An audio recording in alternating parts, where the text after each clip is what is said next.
If you would, pray with me.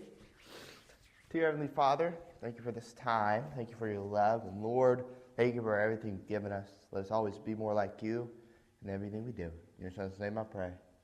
Amen. All right. It's that time. So today is going to be a kind of a different kind of a day. I have been here for, a month and a half, right? And if you add the 2 weeks that I preached before actually, really started ministry here, we say about 2 months I've spent total giving y'all information or teachings, okay? As a child, I spent 9 years in a pew and never knew the reason why the preacher was preaching. These were great ideas, great thoughts, great points about Jesus, sure. But once they left, that's all that it was. Okay. As for class today, I'm going to kind of, scrape over the top of the reason I'm teaching how I'm teaching, so y'all know the purpose behind it. And then the sermon's going to be mainly about that. So let's start off with this. We've started it in Matthew because it was originally meant for who? Who was the book of Matthew written to? The Jews, right? So that's going to be your I guess your most out-focused lens, right? The Jews, they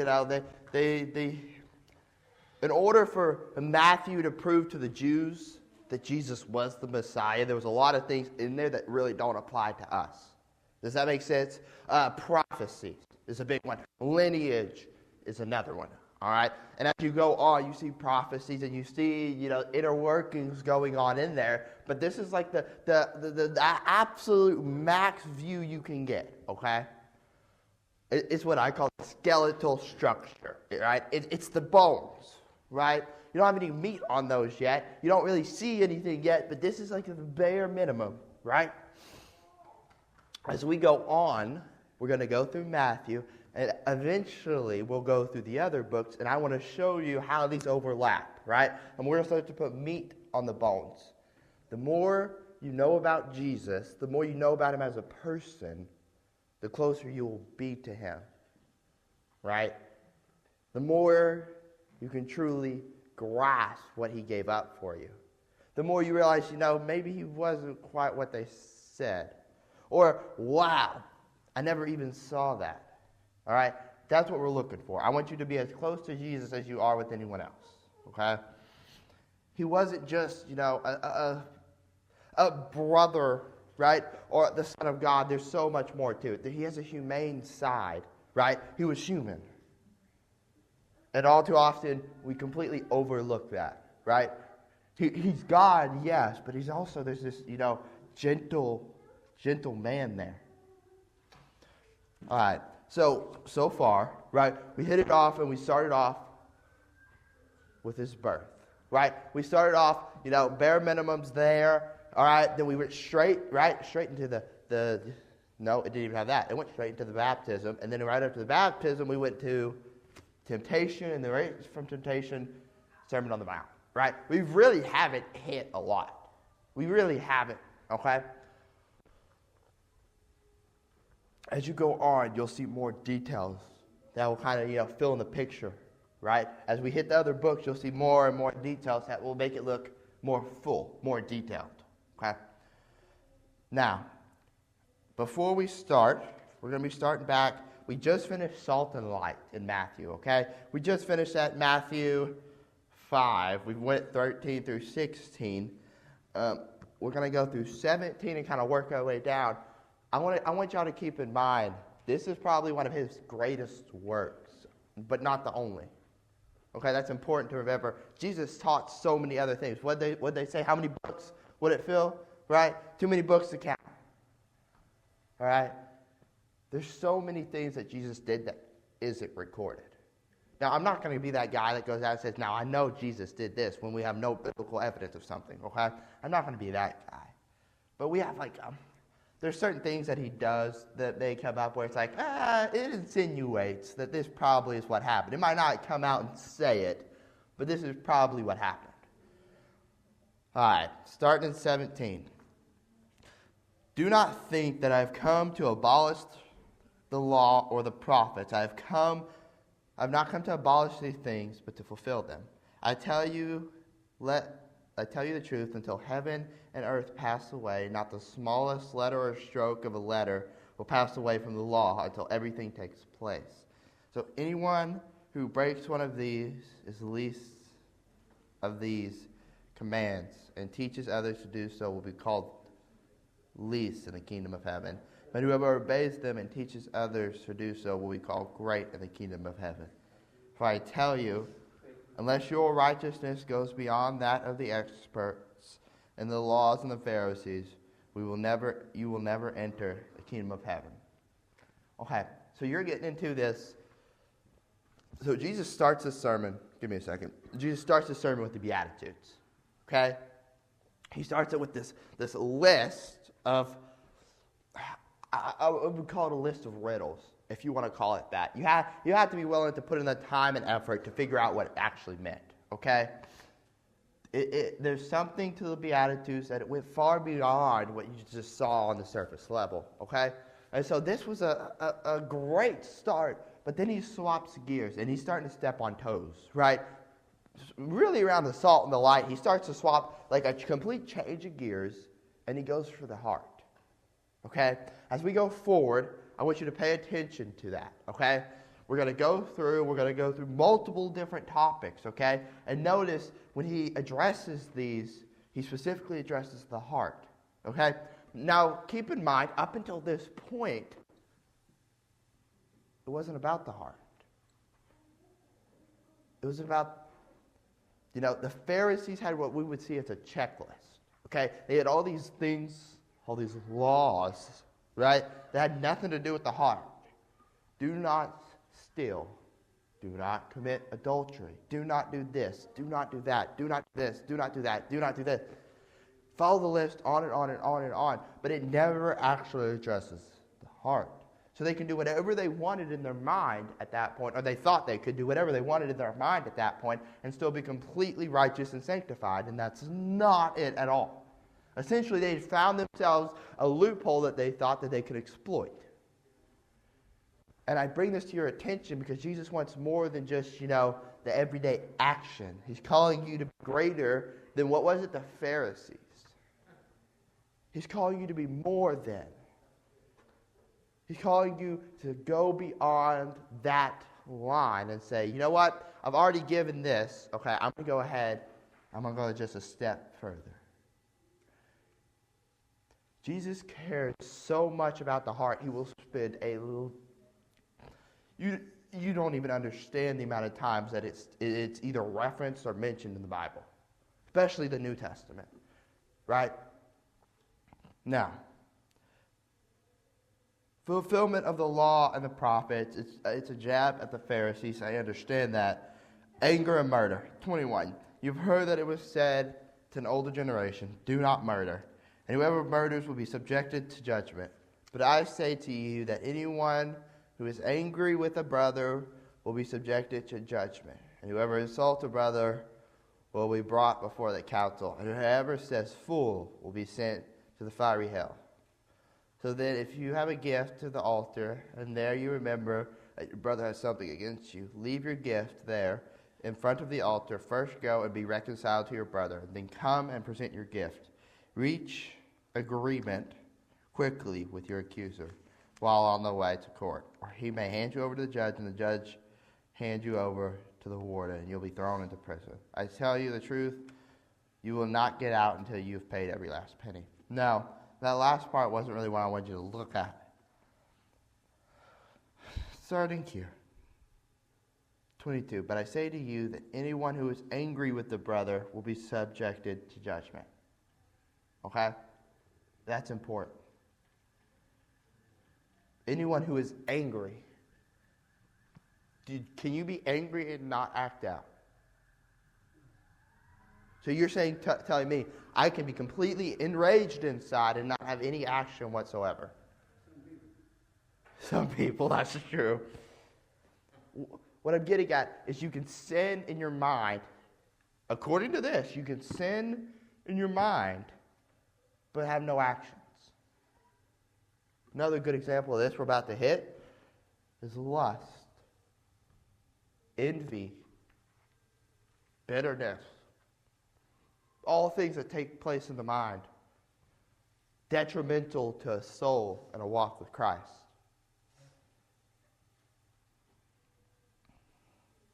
Adultery, 27. You've heard that it was said, do not commit adultery. But I say to you that whoever looks at a woman to desire her has already committed adultery with her in his heart. If your right eye causes you to sin, tear it out and throw it away. It is better to lose one of your members than to have your whole body thrown into hell. If your right hand causes you to sin, cut it off and throw it away. It is better to lose one of your members than the whole body to go to hell. Again, there it is, right again. Whatever you see, again, not an action. Whatever you see, you hold it in your heart, right? And it causes you to lust. Again, it's a mind thing. It's a heart thing. And it can very well condemn you as easy as the action itself. Now, with that being said, I want to go ahead and address this, what Jesus says here, about... I think there's a little bit more to it personally. If your right eye causes you to sin, tear it out and throw it away.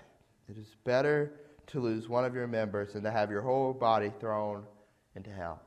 Now, I believe that there's, Jesus is making a joke here. But I also believe there's some truth to it. Okay? In Proverbs, when Solomon is addressing, whenever he is addressing his son, I want to bring to y'all's fact that whenever he says, if you see a lewd woman, you are to run away. David does the same thing with a lot of his problems, right? If sin comes to him, he'll put him as far away as possible, right? Except there's a couple occasions where I can't say he does this. Bathsheba's one of them. But I bring this up because I spoke about a week or two ago about this idea of, preparing yourself before you actually get yourself in the situations, right? Y'all remember me talking about that? How I said if a man is an alcoholic, the last place he needs to be is a bar. Right? And if there's absolutely no other way for him to get out of going into the bar, he needs to have already in his mind, I'm going to run in there for 3 seconds and run right back out. Right? Because if he finds himself sitting in there for a few minutes and not having put up that mental barrier, he's going to end up drinking. Without a shadow of a doubt, that's what's going to end up happening. Mental barriers are an actual thing. Right? And I kind of think this is what he's talking about. It's this idea of, if I know that this woman or this man is attractive to me, I probably shouldn't be in a room alone with him. If I know this man or this woman is coming after me, and we've talked before, I probably shouldn't keep talking to her. It's this idea of, whatever you have to do to get that sin as far away from you as possible, or that temptation, don't put your own stumbling block in front of yourself, right? If you know it's a stumbling block, don't go over it that way. It's that idea, you know what I'm saying? Go out of your way, whatever that may cost you, to put that as far aside from you as possible. That's what I think he's talking about. Yes. Yes, exactly. It was said, whoever divorces his wife must give her a legal document, but I say to you that anyone who divorces his wife except for immorality makes her commit adultery, and whoever marries a divorced woman commits adultery. Now, I don't remember who asked this, but I do remember at some point they talked about how they were hard of heart, and that's why that Moses was given that commandment, right? Moses, this really wasn't something I'd brought up yet, but I wasn't planning on talking about this, but Moses was given a commandment that they could give him a certificate and put them away, essentially, right? Well, whenever this is brought up, in front of Jesus, hey, this is what Moses did. Jesus says the reason he was given that is because he was hard of heart. And they all were. The Jews at that time is what they say. And I want to bring that I believe, don't get me wrong, I don't know the whole Bible forwards to backwards. But I believe this is the only time I've ever seen God have that kind of situation where he makes an exception because he doesn't think they can handle the actual thing he was going to put on them. Does that make sense? Because if he'd actually put before them, the divorce except for immorality, like it was said, it says that they were too hard of heart, which probably would indicate that they wouldn't have been able to completely uphold that. None of them. All right, starting off in 33. Again, you have heard that it was said to the older generation, do not break an oath, but fulfill your vows to the Lord. But I say to you, do not take oaths at all, not by heaven, because it is the throne of God, not by earth, because it is footstool, and not by Jerusalem, because it is the city of the great king. Do not take an oath by your head, because you are not able to make one hair white or black. Let the word be yes, yes, or no, no. More than that is from the evil one. Retaliation. You have heard it was said, an eye for an eye and a tooth for a tooth. But I say to you, do not resist the evildoer. But whoever strikes you on the right cheek, turn the other to him as well. And if someone wants to sue and take your tunic, let him leave with your coat also. And if anyone forces you to go 1 mile, go with them 2. Give to one who asks you, and do not reject the one who wants to borrow from you. Love your enemies. You have heard that it was said, love your neighbor and hate your enemies. But I say to you, love your enemies and pray for those who persecute you, so that you may be like your Father in heaven, since he causes the sun to rise on evil and good, and sends rain on the righteous and the unrighteous. For if you love those who love you, what reward do you have? Even the tax collectors do the same, don't they? And if you only greet your brothers, what more do you do? Even the Gentiles do the same, don't they? So then be perfect as your heavenly Father is perfect. As we go on, he keeps on hitting this idea, the heart, this idea, it comes to the point, this idea, right around love for your enemies, even really retaliation. It's gotten from, just having good thoughts before to now, not only am I going to have good thoughts, I'm going to make sure that when I express what's inside of me, it's done in a proper way. All right. If your mind, how do I want to ask this?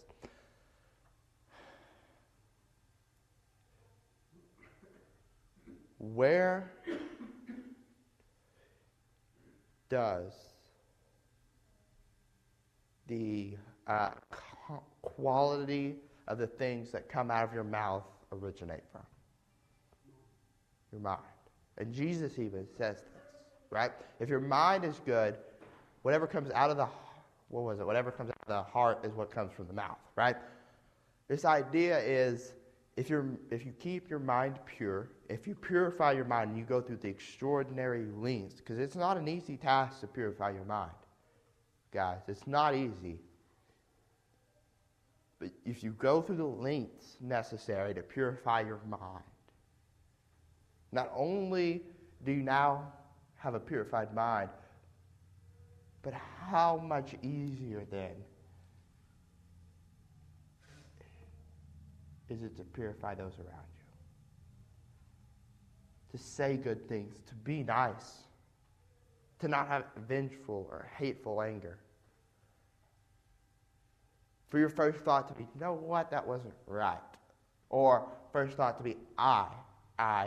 Or your first thought to be, you know what, not quite as good as me. I tell you this, if your mind is right, the words that come out of your mouth should be right. Doesn't mean there won't be a little bit of self-control needed there. You can't just say everything that comes to your mind. That's not how that works. But there's another side to the story. You get what I'm saying? There's a whole other side of you that can be unlocked.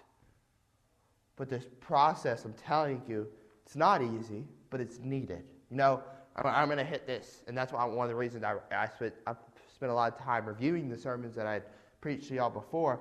I preached on sanctification, and I said that for you to be really sanctified, your mind had to be sanctified too. I remember that. I remember me saying that it's easier to start on the inside and work your way out than to start on the outside and work your way in, right? Here's what I want to bring up. For you to really purify your mind, or sanctify is really the word I should be using, to sanctify your mind, to make holy, the first step is to clear everything else away. If you're going to build a house, what's the first thing you got to do to the ground? Well, you got to get rid of the roots, and the stumps, and the rocks, and the trash, the garbage, right? You got to make it flat, make it able to be built upon. If you build your house upon trash and garbage on a mountaintop, guess what? It's going to fall. Your first step is to make sure the ground is ready, to get rid of all those other things that shouldn't be in there. And then your second step is the foundation. I've seen many buildings who look beautiful, mansions, skyscrapers, who fell because their foundation was weak. Right? If your foundation isn't strong, how can you ever build upon it and be able to trust it? That's really the thing. Right? So spending extra time in the foundation, that's not a problem. As a matter of fact, I would encourage that. Paul spent, what was it? I think he spent 3 years, right? There's like a 3-year period in between whenever he got baptized, the blindness, right? And then whenever he actually started his ministry. And some people believe he went off and studied with Jesus. Some people believe he was studying under the apostles. I don't know what I believe. I believe that there's something in that time period, I'll tell you what I know. I know that the man before and the man after were two different men.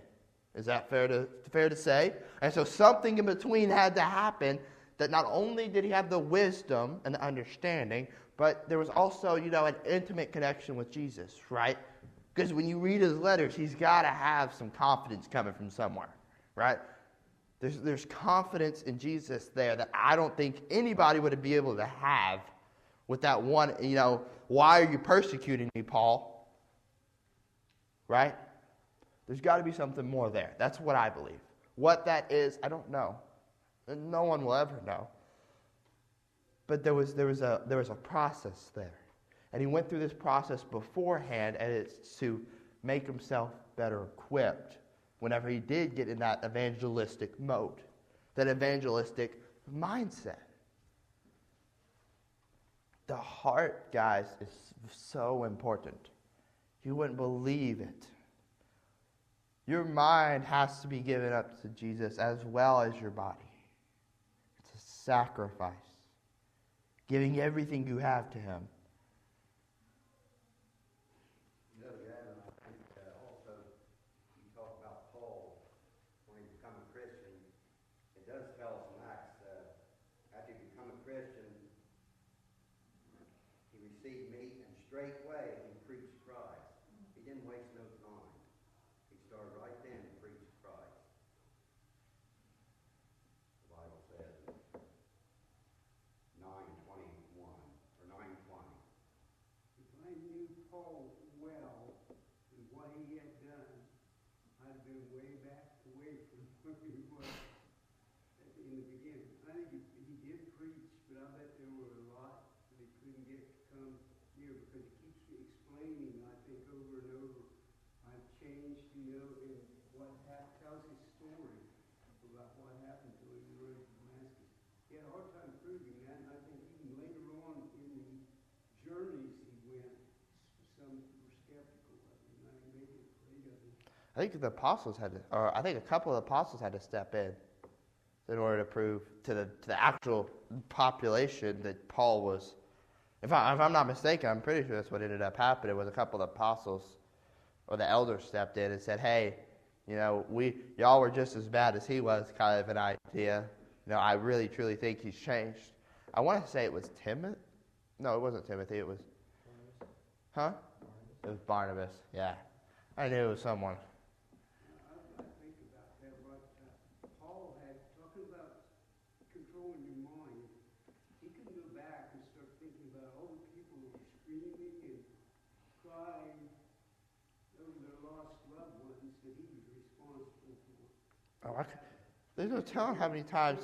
Clear that out of his mind. Just think about this, though.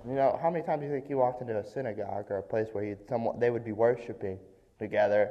And I guarantee you there was some backlash that happened, whether the apostles wanted it to happen or not. You know what I'm saying? People who lost family members to Paul.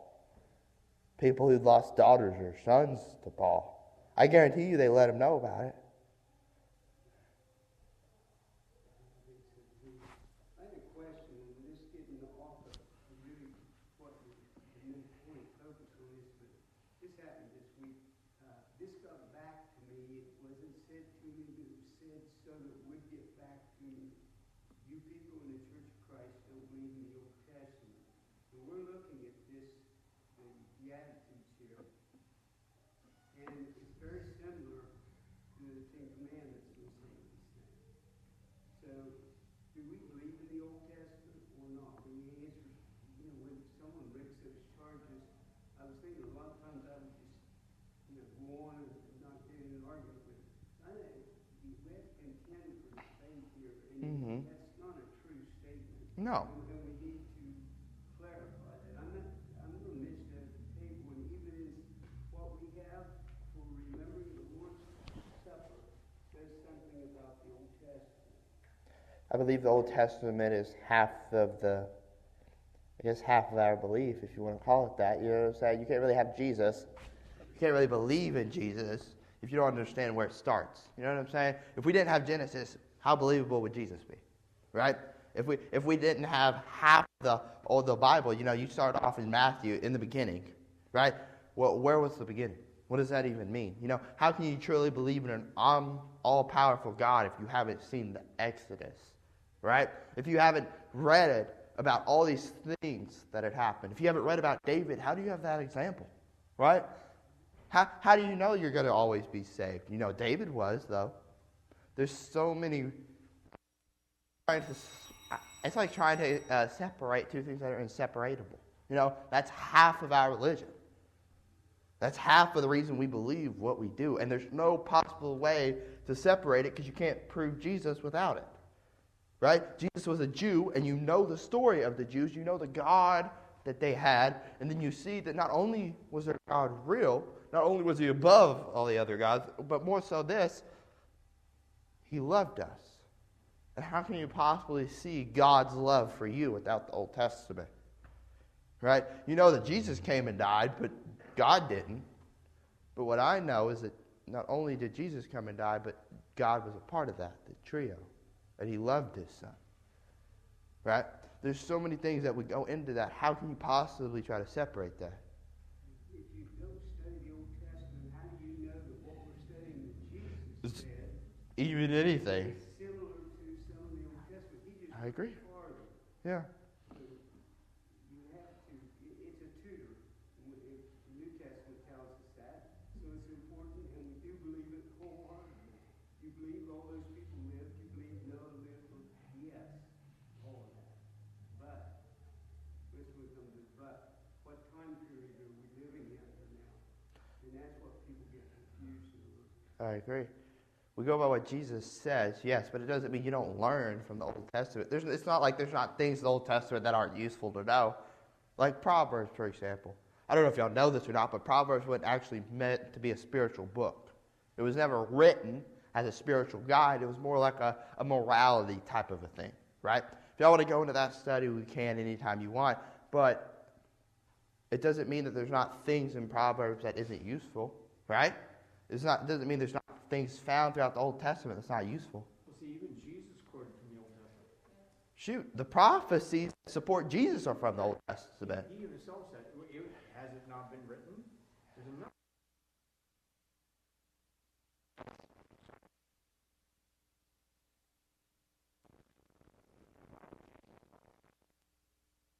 100% true. If we don't, but here's the thing. If we supposedly don't believe in the Old Testament, we can't believe half of what Jesus said because Jesus made this reference. So, it was... It doesn't make any sense when people actually make those quotations. I think what they're trying to do is skip through half of what they don't want to study. We studied it. I think they don't understand anything, though. If they haven't, I think they probably heard about the Church of Christ. Is probably what happened. They had a halfway conversation with someone, but I mean, tell people. This was explained to me once, and I thought this is a beautiful picture. Christianity is like a glass cannon, still as ever powerful as it was before. It's been here for thousands of years, but yet never disproven. Because if you can disprove a single thing in Christianity, the whole thing falls apart. But how many people do you think bang their heads up against that very same wall to disprove Christianity over thousands of years and never managed to do it? Think about that. This glass cannon still stands. And if the greatest minds never could do it, what makes anyone else think they possibly can? I 100,000% believe that everything in the Bible is true. I also believe that whenever there is discrepancies in the Bible, I believe the way you read it is important. Because I can read any verse in the Bible and make it sound like something else. I would have no problem at all pointing to a random verse and making it sound like something out of Wazoo. But the way you read it matters. The context matters. If you believe the Bible is 100% true because you are a Christian, then you're going to probably be wrong before the Bible is. And that's time.